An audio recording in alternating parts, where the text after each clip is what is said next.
காலையிலேயே இன்னைக்கு கிளீன் பண்ணணுங்கிறதுக்காக எல்லா பக்கம் கிளீன் பண்ணிட்டு, அந்த பெட்ட எடுத்து நடையில போட்டுட்டு, நான் என் பாட்டுக்கு வேல பார்த்துட்டேன் பார்த்துக்கோங்க. அந்த பெட்ட நான் சும்மா தான் எடுத்து போட்டுட்டு வேல பார்க்கணுமே அப்படின்னு சொல்லி தான் போட்டிருந்தேன். ஆனா அந்த இடத்துலயும் சரியா விரிக்க கூட இல்லங்க பாருங்க.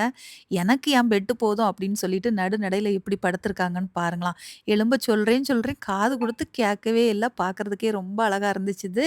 வெளிப்பக்கம் ஃபுல்லும் ஈரமாவே இருந்துச்சு. சரி இப்ப வெளியில ஓடிட்டு தானே இருப்பாங்க அப்படின்னு சொல்லிட்டு அப்படியே விட்டுட்டேன். கூப்பிட பாருங்க கொஞ்சம் கூட ரியாக்ஷன் தராம அப்படியே எழும்புறதும், அப்படியே திரும்பி திரும்பி பார்க்கறதுமா இருந்துச்சு.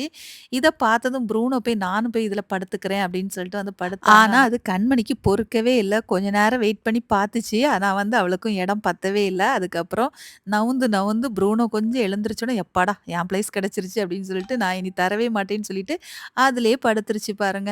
என்னால எழுந்திருச்சு அத எடுத்து மாத்தியும் வைக்க முடியல. கொஞ்ச நேரம் போராடி பார்த்துட்டே இருந்தேன். காலையில பார்த்தீங்களா 8 மணிலேருந்து 8:30 ஆயிடுச்சு.